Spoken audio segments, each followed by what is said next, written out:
ছাগলকাণ্ডে আলোচিত সাদিক এগ্রোর চেয়ারম্যান ইমরান হোসেনকে অর্থ পাচারের মামলায় গ্রেপ্তার করেছে পুলিশের অপরাধ তদন্ত বিভাগ সিআইডি।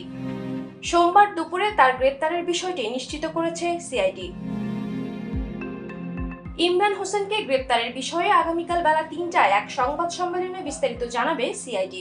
মানি লন্ডারিং প্রতিরোধ আইন ও বিধি অনুযায়ী ১৩৩ কোটি টাকা মানি লন্ডারিং এর অভিযোগে সাদিক এগ্রোর মালিক ইমরান হোসেন, তৌহিদুল আলম জেনিত ও অভিযুক্ত প্রতিষ্ঠান সাদিক এগ্রোর বিরুদ্ধে মামলা করে সিআইডির ফিনান্সিয়াল ক্রাইম ইউনিট। সাদিক এগ্রোর বিরুদ্ধে চোরাচালান, প্রতারণা ও জালিয়াতির মাধ্যমে সরকারি বিধি লঙ্ঘন করে অনুমোদনহীন ব্রাহ্মা জাতের গরু আমদানি, এছাড়া ভুটান ও নেপাল হতে চোরাচালানের মাধ্যমে আনা ছোট আকৃতির ভুট্টি গরু বাংলাদেশে নিয়ে এসে তা বিক্রয় করার প্রমাণ পাওয়া যায়। প্রতারণার মাধ্যমে দেশীয় গরু ছাগলকে বিদেশি ও বংশীয় গরু ছাগল বলে প্রচার করে উচ্চ মূল্যে তা কোরবানির পশুর হাটে বিক্রি করত সাদিক এগ্রো। দেশ জুড়ে তোলপাড় ওয়ালটন ফ্রিজ কিনে আপনিও হয়ে যেতে পারেন মিলেনিয়ার। টেকনাফ ও উখিয়া কক্সবাজারের সীমান্তবর্তী এলাকা দিয়ে থাইল্যান্ড ও মায়ানমার হয়ে চোরাচালানের মাধ্যমে গরু ও মহিষ বাংলাদেশে নিয়ে এসে তা বিক্রি করা হতো সাদিক এগ্রোর মাধ্যমে।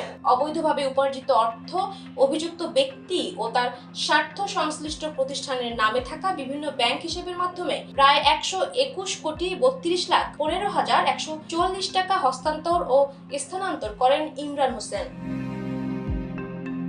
গত বছর কুরবানির ঈদে সাদিক এগ্রো থেকে ১৫ লাখ টাকায় ছাগল কেনা নিয়ে সামাজিক যোগাযোগ মাধ্যমে ভাইরাল হন তৎকালীন এনবিআর সদস্য মতিউর রহমানের ছেলে মুশফিকুর রহমান ওরফে ইফাত। এরপরে আলোচনায় আসে সাদিক এগ্রো খামার।